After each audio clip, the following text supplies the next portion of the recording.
Okay guys, yan, bike check tayo dito sa Giant Stance 2 2024 edition. Ayan, isa-isayin natin. So simulan natin sa likod sa RD. Alright, so meron tayong gulong dito na Maxxis na 29-inch.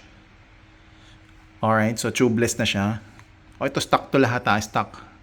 Ito yung out of the box. Stock lahat to. So alright, meron siyang napakalaking cogs.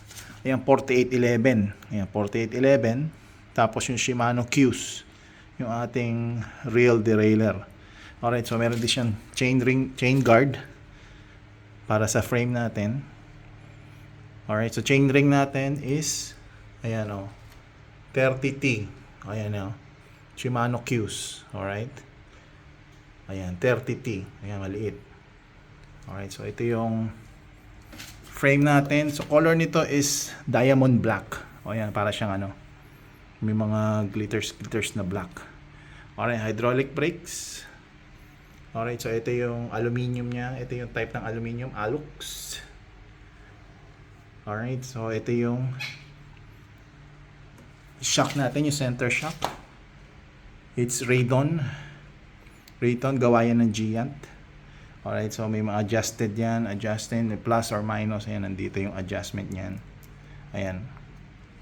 Ayan, nandito yung adjustment. Alright, so 125mm travel. Alright, so since, siya, may drop post. Ayan. Seater drop na rin yan. Drop post. Alright, so ito yung frame. Stance. Yung branding niya, so ito yung harapan niya, so Shimano Qs, mga brake lever. Alright, so Giant contact. Alright, so ito yung fork niya, so ito yung adjustment ng fork.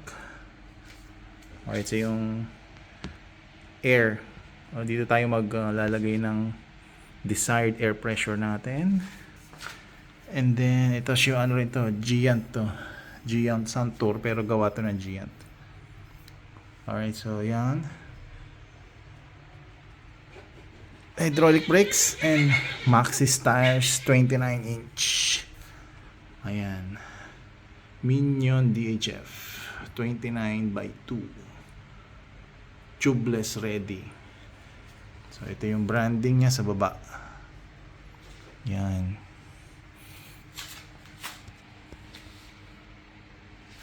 So internal cabling.